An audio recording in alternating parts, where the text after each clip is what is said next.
CGC Comics, it's an important part of the comic book collecting community, but they've encountered various controversies over the last couple of years. They're raising prices yet again. They've just had layoffs.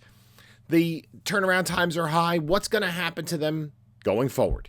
We'll talk a little bit about where they've been, where they are, and maybe where they're going up next on this video from Bronzeville Comics.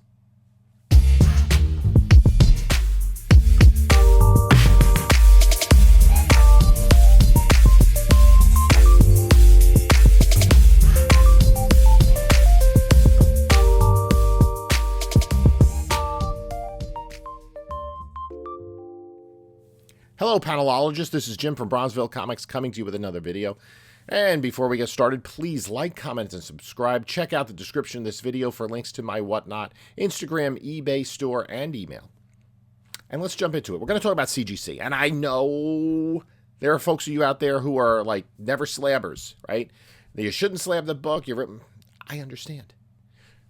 And if you want to collect just raw books, that's fine. If people want to collect graded books, that's fine too. But we have to understand it's an important part of the community. It helps us kind of understand pricing of books. And it's here, right? Is it here to stay? That remains to be seen, because I have to believe that potentially CGC is up for sale. So let's take a look at the history. CGC was founded, certified guarantee company, in 2000, and they started grading comic books, rolling them out about 2001, and then in July of 2021, they were purchased by Blackstone. And so there's a that investment group has been kind of the one that's overseen some of the growth and then a lot of the controversies surrounding CGC. Not to belabor the controversies that occurred over the past year, but let's get into it briefly, right? And I don't even think I can remember all of them. There was the Swapgate, right, where the holder was tamperable enough for someone to take a high-grade book out of a slab that said 9.8, not rare books, but books, let's say maybe Mark Jewelers and others, and put in a book that wasn't quite 9.8, and then sell it as a 9.8, take the book that was a 9.8, resubmit it to CGC, and potentially get a 9.8 on that, and the merry-go-round continues. What CGC then did was they really didn't announce this, but it seems as though they increased the tamper-proof aspect of their slabs. I'll give you, for instance, I just cracked a slab out the other day. I haven't cracked out a ton of slabs, but I've cracked out a few. This was impossible. I couldn't get a screwdriver in to wedge it open. I had to drill through the posts, and then I was able, and still then, to open it up. There were shards of plastic going everywhere. But that might have caused now the bend gate, the banana gate, where some books, 9.8s, were bent, and you could see like kind of radiating stress lines coming from the spine. Collectors don't like that either. But people are still going to CGC, right? They laid off a number of employees recently. When was that? That was CGC layoffs were, I don't know, a few months ago. They had hired a bunch of people to overcome the very slow turnaround times they had about 2022, 2023, and there's a reason for that. We'll talk about that. And then just recently, the most fun part is they once again raised prices. Now, laying off employees in conjunction with increasing prices, that kind of leads some people to believe that they're looking to sell, Blackstone's looking to sell CGC. Okay, so first off, let's take a look at the price increases, and we'll talk about that. Now, Ryan with Automatic Comics talked about it's not a big dollar increase. I mean, it is, for modern, it goes from $25 to $27, and you have just 2 days to get these orders in. Vintage, $40 to $42, also $2 increase. Modern's going up 8%, vintage 5%. But high value going from 85 to 91, a 12% increase. The minimum on unlimited value going from 110 to 115, a 15% increase. And then reholders going from $20 to $25, a 25% increase. And a reholder on an unlimited book is going from $50 to $75, a 50% increase. And the custom label going from $5 to $8. Perhaps Marvel's charging more to license out those labels, but the cost of the label itself has to be minimal. That's going up from $5 to $8, 60%. It's interesting. The cost to grade the book itself is going up $2, and the cost for the label is going up $3. It doesn't make sense to me, right? But this comes at a time where their turnaround times are not that nice, right? We're getting back to, let's look at the turnaround times for most of these. Now, one thing that's interesting in that grading change, there was no indication of a price change for pre-screen. And I hope they're still doing pre-screens. Modern is now at 40 days turnaround time. People have been getting books back within a month. This is 8 weeks, right? Because it's only working days for turnaround times. And if you fast track it, it's 34 days. You save 6 whole days. That doesn't sound like fast track to me. Vintage, 97 days, right? Which is about 20 weeks, 5 months. Fast track's 34 days. High value, 10 days. Unlimited, 5 days. Reholder, 30 days. Reholder, high value, 20 days. Okay, but those are for turnaround times, and the bulk of their work is in grading modern books and vintage books, right? That's what most people are submitting. I just submitted 50 9.8 pre-screens and 1 unlimited value. So there's that. So the turnaround times are slower. The prices are going up. And here's the other thing too is, we don't know how prices are going to change in the near future, right? Especially like if they're getting their plastic from China, if there'll be any potential increase in their cost there, okay? So that is a concern. Will they go up in the future? The other factor is PSA, right? PSA is going to be grading comic books starting at some point this year. They haven't pinned down a date yet. Right? But sometime in 2025, PSA, which is the leader in grading sports cards, is going to go into comic books. Okay? Now, CGC, maybe they're raising prices and they'll do sales in the future. When PSA makes an announcement, they'll bring their prices down like they did with the vintage last July. I think the vintage cost for submission last July was the same as a modern. So a lot of people jumped on that. They had a lot of backlog. They laid off people, got more of a backlog, and now there are going to be a lot of submissions going in now before the price increase. So that is not going to help turnaround times, I'm sure. Okay? And that makes collectors cranky, right? That they don't get their stuff back in time. Especially in this market. Like if you submitted a book in 2020 or 2021 and it took 6 to 12 months to get back, by the time you got the book back, it had increased in value during the comic boom. Now it's the opposite. It's decreasing. Okay. Now, the other thing I wanted to look at was the number of submissions. So what I did was I used CGC data, and I looked at the total number of books on the census by date. Okay. CGCdata.com has a lot of information. So if we look at that information, if I can find it, my graph here, I can put it up on the screen, right?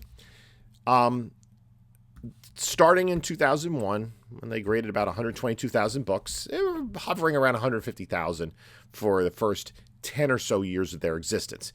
Then in the teens, it started climbing up, right? As I guess it became more commonplace in the industry. And then by 2019, they were at 665,000 submissions, 2020, 928, and then they broke the 1 million mark in 2021. Now, remember, in 2021, peak of the comic boom, prices were going crazy. Part of the reason prices were going crazy, and usually the prices that we look at, right? If you watch Schweigelhaus's videos on the state of the market, he's only looking at graded books. If you look at GP analysis or Go Collect, you're looking at graded books. Cover Price does have raw books as well, but all these prices, when Comic Tom was talking about record breakers, and you get all these lists, they're talking about graded comic books for the most part. And there was a supply and demand at that point in time because CGC was so backed up and people wanted comic books. They wanted slabs. The demand was outpacing the supply. And CGC was backed up. They were getting truckloads of books in. The other thing, too, is almost everything was sold via the internet, right? Because there were no shows. So eBay and those sorts of things were carrying a big bulk of the books that are sold, and they were recorded. But anyway, in 2022, and you could see like how this graph peaks at nearly 2 million books that were added to the census. Now, this doesn't include, and I think this is a fairly small part of what we're talking about, books where have been cracked out. Hopefully I get a blue label on that one next time. And resubmitted, the CPRs, right? And there are also books that are just cracked out and left that way, whatever. But this gives us an indication. This is where they're making their money, is through the submissions, right? And then it went down 500,000 books from 2022 to 23, and then in 2024 it was just over 1 million. So from 2022 to 2024, the number of submissions decreased by over 42%. They bought it in 2021. Right, Blackstone, mid-2021, when there was all this backlog, customers were not charged until the books were graded, if I remember correctly, right? Or at least opened and accounted for. So a lot of, since they were sitting on all these books in their warehouse waiting to get them graded, the money that Blackstone made in 2022 was very large. So they didn't buy at the top of the market, right? So they took advantage of that top of the market in 2022, but it's been going down ever since. And listen, a company like Blackstone wants to see increased profits. They don't want to see decreased profits. And they're seeing decreased submissions. There's no question about that, right? This only bears out what makes common sense, is that people are not submitting as many comic books. I've done videos on this in the past where I've bypassed on collections that were all like 9.0s, 9.2s and stuff of books that are only worth something in a 9.8. In 2021, 2022, people were submitting everything. I have a box full of Eternals books that were submitted. I was getting 9.2s. I'm like, yeah, this is great. 9.4, that's awesome. And, I was new to the grading game. The prices were what the prices were back then. They're not anymore. So there are going to be fewer books submitted.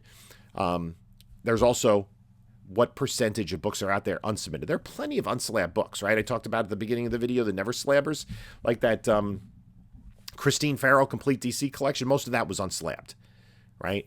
And I know there are other collectors, old school collectors, that don't slab. It's fine, okay? There was a reason for it, right? To know that you're getting something or be more certain that you're getting something that isn't restored, that is complete. You can go through it pretty quickly. Like, for instance, I bought this book, right, at a show recently. It was half price, right? This is the first appearance of Legion Super Pets, a 6.0, a book from 1962. The price that I paid for it in this condition, even if I crack it out, I'm paying, I got a good price for it, even if it's not in the slab, right? That's the other thing, too, is I've done recent videos where the value, there was a value difference. There was a value upgrade for a slab back during the comic boom. Not so much anymore, right? For mid-grade, this is a book. I don't know, what is this worth? Adventure Comics $2.93 and a 6.0. Okay? I don't remember exactly what I paid for it, but I didn't pay. I paid below fair market value. It was somebody who had, and it's a book I needed. It's a PC book, right? If I look at this book, if there are any recent sales in a 6.0, 6.0 sold for $160 last month. I paid less than that. What did I pay for this? I could tell you. I just have to find the information in the right place. I think I moved it already. Bear with me.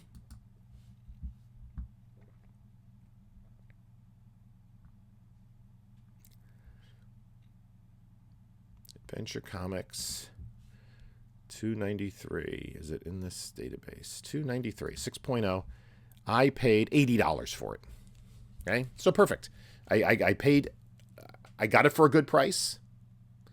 I got it for below fair market value. And even if I look at it as a raw, right? Now, you might be able to get a better deal if you can spy, but when you're looking at a book, at a show, you may not inspect it as thoroughly for condition, right? And let's see. A fine copy one just sold for $120, right? So I got a good deal on this, let's say, right? Even if I crack it out, it's worth more than what I paid for in a slab. And the guy was doing half price. I picked up a couple of other slabs from him, and I'm just like, yep, I'll put that on my pile. This actually could be cleaned. I see like a little, finger bends there. It's probably been pressed, maybe. But that's not something I'm really worried about. It's a PC book. I will probably crack it out because I would want to read it. Okay. So I'm kind of in both camps, right? There's a lot of stuff I don't slab, and there's stuff I do slab. What I do slab, what I try to slab, is stuff that's going to come back at 9.8s, right? That, what's this? Guardians of the Galaxy is maybe $20 book raw, and it's probably $150, $200 in a 9.8. Ren and Stimpy 1. What's that worth at raw? It's worth about $100 9.8, and this is a newsstand. That's the kind of thing that I'm looking for in terms of value add. I'm not looking for modern or even Copper Age books for the most part in 9.0 to 9 and under 9.8. Right? I'm not submitting those anymore. I have some of them. I'm done. Okay? And the fact is that if I had this book raw, I wouldn't submit it. It's $100, $100 and some odd dollars. There's no differential between the value of it raw, really, and the value of it graded. It's not, the differential isn't more than the value than what you would pay to get it graded. One of the things in terms of when I get something graded, I clean and press it myself, so there is a value add in that, right? And I don't really, at some point maybe, when I'm retired and I have a lot more time, I will clean and press books that I don't intend to submit just to have them present nicer in my PC, but whatever.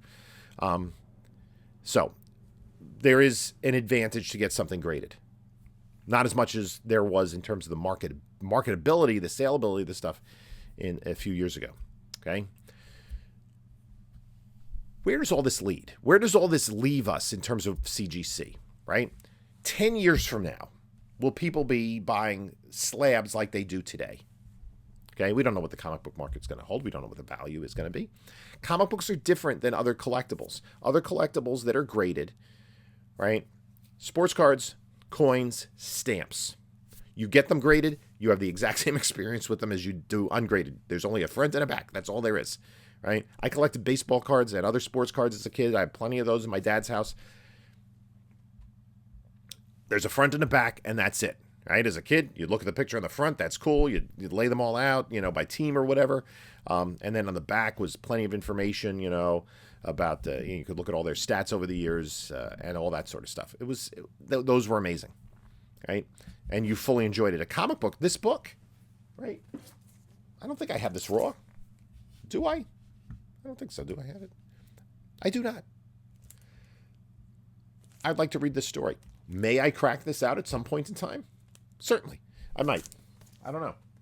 I'm not married to leaving that in a slab like that, right? And I probably at that point wouldn't even get it graded. Now, that book might have been worth more when the Super Pets movie came out. It might have peaked in value. It doesn't really matter. So anyway, the future of CGC, right? There are those that feel that layoffs, increased prices are fattening the calf, right? You cut the overhead, you increase the prices. The turnaround times, there are more books in their warehouse, which means they have more value on site. Classic corporate dump. Is that the case? Will CGC be sold? Okay. And if they are sold, to whom? I have a theory. This is completely my theory. I have no insider information. I don't know anything. This is completely me spitballing and guessing, right? Don't take this to the bank. Don't use any of this for investment purposes. This is just for conversation purposes. Would PSA be a buyer? Here's my theory, right? So PSA rolled out their product. Let's take a look at one of their slabs that they showed. If I can, yeah. They say arriving 2025. They're not any more specific. This is a fairly small picture, right, of a Hulk 181 in a PSA slab. The PSA slabs look much like their card slabs. It looks like they're going to use the same grading scale. And listen, they do have they're a known entity in the card grading community.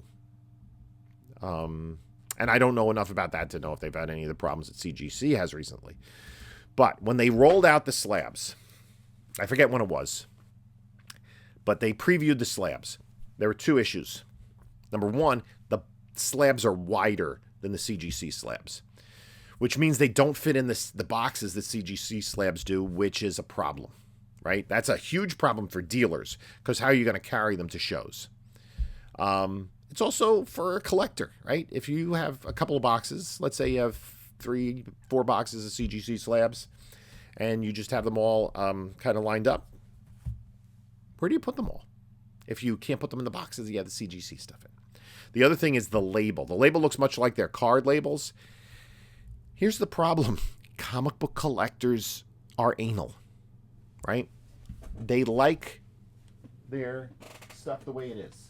So I'm going to show you an example. They like all the problems that CGC has. Collectors like this. They like the blue label, right? And if you have a series of, key books up on your wall, and they all look like this, and then you throw in a PSA slab, which has the white with the red outline, it's going to be jarring to collectors, right? Comic book collectors, very specific on the way they store their books, they collect their books, they present their books, all that sort of thing, right? Now, I want you to, this is just completely my theory, but I want you to imagine this label with this, instead of CGC, it says PSA, and the hologram is a, now, let's move further away. Do you care? Could it be worth it for PSA to acquire CGC largely for this, the branding? Maybe. Let me know what you think in the comments about that. That is completely my theory. I'm totally in the dark. I have no insider knowledge about this, right? But when it does come to fruition, I'll say I told you so. But I don't know.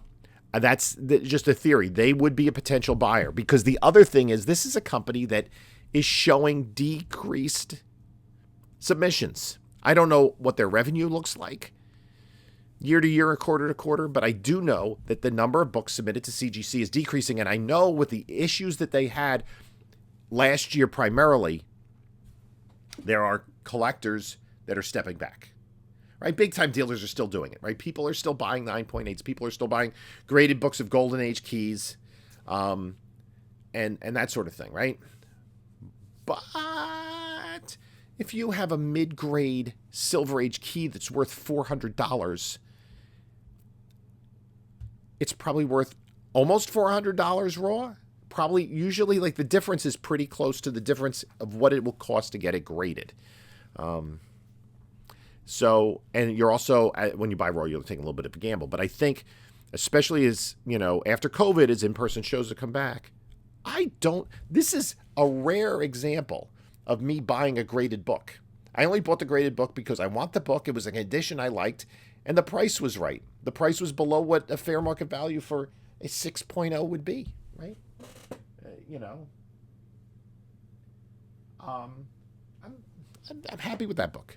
But mostly when I go to shows, with few exceptions, I probably bought 5 slabs. I mean, in the last year, it was a minimal amount for sure. I like to buy raw books because I like to see if they can get increased in value, and I do like the opportunity to read them. So again, what does the future hold, right? Increasing prices is not going to get more people to submit books, certainly. Again, could it be that they're waiting for PSA to come out and then they'll offer a sale? That's possible. But will people still want graded books? Certainly, there's an aspect of collectors that want it, right? They want those 9/8 grade snobs. Now, what we haven't seen come to fruition is the 9.9 pre-screen, right? It doesn't seem like the number of 9.9s has exploded in the last year.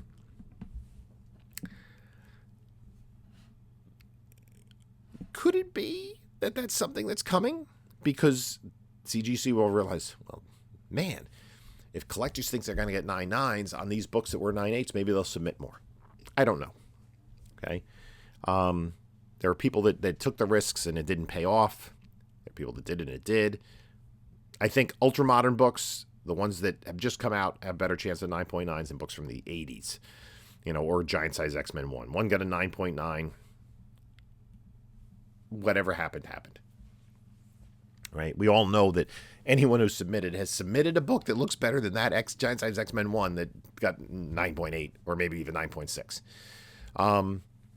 So who knows? But, I think we've come to rely on it as collectors. I mean, I do resell, but, and it's selling online. Generally, my sales for eBay are from slabs. I will sell some slabs on Whatnot, but more often I'll sell raw books. I'll sell slabs occasionally. But usually I put my slabs on eBay just because, you get a wider audience. And I had sold a Marvel Age where the customer sent me back a picture. It was Marvel Age 38 with He-Man. He sent me back all the 9.8 He-Man keys he had. And that's not one that there are a lot of them on the census. So it's being able to find the books that are 9.8 contenders, get them prepped, and get them out. And more often than not, hopefully get back to 9.8 grades. We'll see. I have 75 9.8 pre-screens out there right now. But what do you think is the future of CGC? Is Blackstone going to keep them? Are they going to sell them? And the other thing is, the problem is when they're sold to a corporation, they're not in the interest of doing customer service, right? And I've used this example before, right? If you need something from a hardware store and you go to Home Depot or Lowe's, you go in there and you're not going to get the same level of service as if you go to the local hardware store that's owned by the family that's owned it for 50 years. Right? I go into the local hardware store. There are guys that'll help me. They'll come out. They'll show me. I don't have the same kind of selection. Maybe you're paying a little bit more in price, but you get a better product. You get better customer service because that's their living, right? They want you to come back the next time you need something, and the next time and the next time, right? Restaurants are the same way, right? The locally owned family restaurant, as long as it's run well, sometimes, but it's better than going to, the chain restaurants. The chain restaurants you're familiar with, you know what it's going to taste like because it tastes the same pretty much everywhere you go, right?